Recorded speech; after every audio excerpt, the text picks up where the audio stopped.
Are you prepared for the direction our world is heading?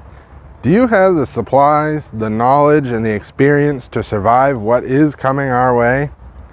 It's not hard, and it doesn't have to break the bank. And if you haven't started prepping already, you can start today.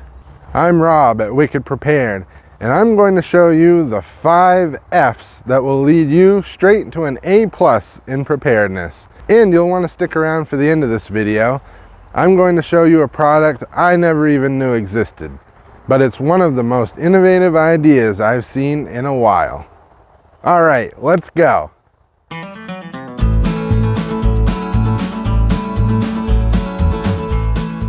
It's really no secret that our country is in trouble. We've got food prices on the rise, price tags on building materials going through the roof, pun intended. We've had shortages on everything from toilet paper to microchips, and an economy that is fragile, to put it kindly. And I'm not getting into politics here. That's not what our channel is about. You can form your own opinions on that.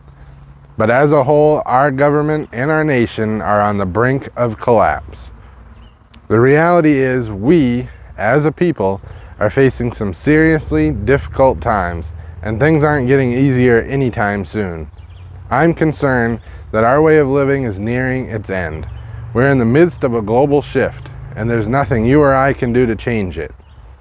But we can make sure we're prepared, or wicked prepared, as we say here in the Northeast. If you've been prepping, as it's called, you've hopefully got a basic understanding of what I'm about to discuss in this video.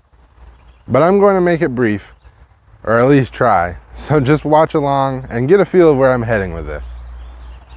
If you're new to prepping, haven't started yet, or have no idea what the term means, that's okay. I'm here to tell you it's not too late to start. We still have electricity, running water, and food to eat, so this is still the perfect time to begin preparing. And if you start today, you'll already be more prepared than you were yesterday. So let's dive right in and get to the 5 F's for getting an A+ in preparedness. What you can start doing today to become wicked prepared, and some ideas for long-term solutions you could start maybe tomorrow. First on the list is food. I'm gonna start with food because, well, it's my most favorite thing in the world. Well, maybe not my most favorite thing, but definitely in the top 5. The fact is, we all need to eat to survive. We run on calories, so we need a pretty steady supply of nutrients going into our bodies. That won't change if disaster strikes, the grid collapses, war breaks out, or any number of emergencies occur. We still need to eat. Now, some of you may have well-stocked pantries, and that's a great start. As a matter of fact, our pantry, or our surplus room as we call it, was our inspiration to begin prepping. Mrs. Wicked Prepared has always been very good about couponing, finding good deals, and scouring the clearance aisles for savings. So what would happen is, if something was a good price, say a certain breakfast cereal for instance, she would come home with 15, 20 boxes of that cereal. Ketchup, cooking spray, dish soap, anything that could stay on the shelf for a while and not spoil, we would stock up on. Our surplus room was bursting at the seams. And one of the kids said at one point, "This is definitely the room I'm going to lock myself inside if there's ever a zombie apocalypse." That's when we realized there were a lot of calories on the shelves of that room. But during an emergency, or yes, even a zombie apocalypse, there are only so many meals of ketchup-covered cornflakes our family would be willing to consume. We realized we had ingredients for meals, but not necessarily all the ingredients needed for even one appetizing meal. That was the moment we turned from food hoarders into preppers. Mrs. Wicked Prepared still comes home with a trunk full of cereal from time to time, but now we have shelf-stable milk to soak it in, and freeze-dried berries to top it with, and many other meals we can make with just what we have on our shelves. Another great solution for food prepping is growing your own vegetables. It does take some time and work, but in my opinion, it's well worth it. We started a garden for prepping, but I had no idea how much I'd grow to love it. It's a great hobby, and every year you garden, you're gaining priceless experience that could keep your family fed in the event of an emergency. Pair this with canning your own vegetables to make them shelf stable, and you've got the potential to eat vegetables from your garden year round. So what can you do today, right this moment, to prepare as far as food is concerned? An easy but important task is planning 72 hours worth of meals, enough for each member of your family. That means planning meals that all members of your household will enjoy, meals that are easy and quick, and meals that could be prepared without heat and water if needed. Meals that require no refrigeration and that are shelf stable is a must. And remember to keep the meals as nutritious as possible, while also remembering to list out all of the ingredients you need. The next time you go to the grocery store, pick up the list of ingredients and keep that all together in your pantry, a closet, the basement, anywhere that is separate from your regular pantry items. Now, thinking long term, obviously you're going to want to expand past that 72 hours worth of meals. You will come to find it's difficult to maintain a variety of meals using only shelf-stable ingredients that you get at the store. I'm talking canned goods, packaged foods, crackers, pasta, things like that. So for us, this is where Thrive Life freeze-dried foods come into play. With freeze-dried food, you have a ton of fresh vegetables, fruits, proteins, dairy, all kinds of stuff, all shelf-stable. This dramatically increases the number of meals you can make, certainly adds to the nutritional factor, and it's super easy to cook with, even in everyday cooking. It's really cool stuff. Check out the link in the description to find out more. So these are the freeze-dried raspberries from Thrive. They come in a can, but Mrs. Wicked Prepared likes to put the food that we use the most often in these canisters. They're a little more convenient, makes them look a little prettier on the shelf, and they lock to keep the air from getting inside the food. But since the raspberries are my favorite, I thought I'd just give you a little look at what they look like. See, it's just a whole raspberry. Just a raspberry, freeze dried and good for 25 years. Oh, I love those. Next up on our list is fire. This one is pretty simple and obvious, although it could be overlooked by some beginner preppers. You'll be using fire for cooking, light, heat, and personal safety. And there's a variety of ways, of course, to get fire started. But today, right after this video has ended, here's what you can do to be prepared. Jump right online or go to a store and get a hold of a magnesium fire starter. It works no matter the weather, it's windproof, and this particular one lasts for 15,000 strikes, and it's actually got a compass and a whistle built right in. It's a pretty cool thing. Once you get this fire starter, it wouldn't hurt to stock up on a couple more, and maybe some lighters and waterproof matches. You can never have enough backup plans when it comes to being prepared. Plus, these are all essential items for camping, which is also a great time to practice your fire starting skills. Now we come to fuel. So you've got food that you may want to heat or cook. You've got a way to start the fire, but now you need something to fuel that fire. Or you may need fuel for a generator or your heating system. Fuel is tricky to stock up on because most of it doesn't have a very long shelf life. Gasoline, for example, starts to deteriorate after 30 days of exiting the pump. Heating oil can last 18 to 24 months, but obviously the amount you can store is limited by the size of your tanks. Propane, on the other hand, doesn't degrade. Again, you're limited by the storage capacity, but if you can keep a few extra grill tanks on hand, they can come in super handy to operate a grill, a stove, or even a heater. Keeping firewood on hand is pretty important too, and it's one of the fuels that's easiest to store in bulk for most.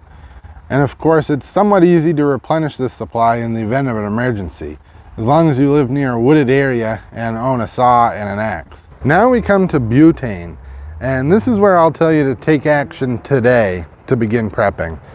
We just bought a couple different types of butane stoves, and we're working on our stockpile of butane canisters now. The fuel itself won't expire, However, the can and the components that seal the can can deteriorate over the course of a decade or two. But we plan to rotate our stock by using them for camping and even just cooking here in the backyard. So right now, get yourself a stove and a pack of butane, and in the future you can continue building your inventory. Down the road, also look into stocking up on grill tanks, especially if you already own a grill, and it may be wise to keep a wood pile on hand too, just in case. And now we come to first aid. When disaster strikes, medical attention may be hard to come by, and any hospitals that are running may be busy caring for people that are in worse shape than you. Obviously at home you may not be performing life-saving surgery in your bathroom, but a good first aid kit and knowledge of how to use it could save your life. A simple bandage and ointment could prevent infection from growing and overtaking your body. A tourniquet could prevent life-threatening blood loss, and a splint and tape can help to heal a broken bone. There's a wide variety of kits available, from something small, basic, and cheap to something more sizable. You can also build your own kit, which is something we're actually working on right now, and we'll be doing some videos about this really soon. It's also not a bad idea to keep some type of book for reference on how to use the contents of your first aid kit. We're also used to referring to the internet for this type of information, but if there's no electricity, no internet, you could be left without that resource, which is when good old-fashioned written material comes in handy. If you're setting out today to get prepared, definitely pick up a first aid kit, or 2 or 3. If you already have a fairly basic kit at home, look for one that's a little bit larger. And if you already have one in your house, also think about keeping one in your vehicle. Alright, so we're at 4 F's now, so we just gotta have one more F to give to round out the list. And that is... anybody? Any ideas? It's got to start with an F, right? Water. Fluid that's clear? I don't know. The human body can survive only 3 days without drinking water. 3 days. So if worst case scenario happened, if the grid goes down, nuclear attack, civil war, even a bad storm or pollution, you've got 3 days to find water, unless you've stocked up ahead of time. A good goal to start with is 1 gallon per person per day for a 2-week period. So essentially 14 gallons of water for every person in your home, stashed away in the basement, the attic, in a closet, under beds, somewhere.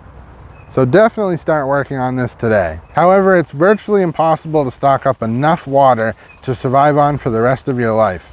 So this is where converting potentially unsafe water into drinking water comes in. Rain harvesting is an option you should definitely consider. Pair that with good old boiling of the water and you've got an excellent source of drinking water that, as long as it keeps raining and as long as it's rationed properly, you'll never run out of. If you're drinking any water that's not bottled, you'll want some type of filter. The Life Straw is a quick, easy, cost-effective way to start preparing today so that you and your family have plenty of drinking water. Each Life Straw will filter up to 1,000 gallons, enough to last one person for 2 years. So start by getting just one, then work up to 1 for each person in the family, and then grow your inventory from there. They're easy to store, easy to operate. You simply use it like a straw and it instantly filters out contaminants. So just to recap the 5 F's and the 5 things you can do right now to start getting you and your family prepared. Food. Make a meal plan for 72 hours and buy all of the ingredients you'll need. Fire. Purchase a magnesium fire starter right now. A good one is about 30 bucks. Fuel. Get a butane stove and a pack of butane canisters to start out with. First aid. Make sure you have at least a basic kit in your home and one in each of your vehicles. If you do, consider a more advanced one to keep on hand also. And water. Order at least 1 Life Straw and maybe grab an extra pack of bottled water each time you go to the grocery store. So there you have it, folks, the 5 F's that will lead you straight to an A+ in preparedness. Remember, if you haven't started prepping, it's still not too late to start. And if you already are prepping, it's a constant work in progress. And the most important thing is to never stop gaining wisdom. There's always something you can learn. Oh, And as a reward for making it to the end of this video, I wanted to give you a look at this awesome product that the missus and I are saving up for and will be purchasing very soon. Here it is. This is the BioLite Camp Stove 2. In essence, this is a stove that converts fire into electricity. As long as you keep feeding that fire, you can keep charging your phone, laptop, any device that can be recharged via a USB cable. I've even got a couple flashlights, earbuds, actually even this microphone I'm wearing, that can all be recharged with a USB cable, meaning they can be recharged with this stove. When I first saw this, I just thought it was so impressive. But when I started reading more about it and looking at the specs, my mind was blown. This thing is so awesome. I can't wait to order one and try it out, and we'll tell you guys all about it. You can also buy accessories for it, like a grill to go on top for cooking, a kettle for boiling water, even a light that plugs directly into the stove. You can buy these accessories individually or the entire package with the stove and the 3 accessories. That way you can grill, boil, cook, and charge all at the same time and stay warm. So I'll put a link for that and all the products I mentioned in this video right down below in the description. And as soon as we get our stove, we'll do a video of us trying it out and seeing how it works. If you liked this video, be sure to give us a thumbs up. If you haven't already subscribed, please make sure you do, and be sure to click the bell and click all for notifications. That way you'll find out when we post new videos. We're averaging out about 1 per week right now, so it's not like you'll be getting 100 notifications a day from us. It's just enough to keep you in the loop so you don't miss out. Thanks for watching. We really do appreciate your support and following along with us as we grow. As always, I'm Rob at Wicked Prepared. Survive today, thrive tomorrow. We'll see ya.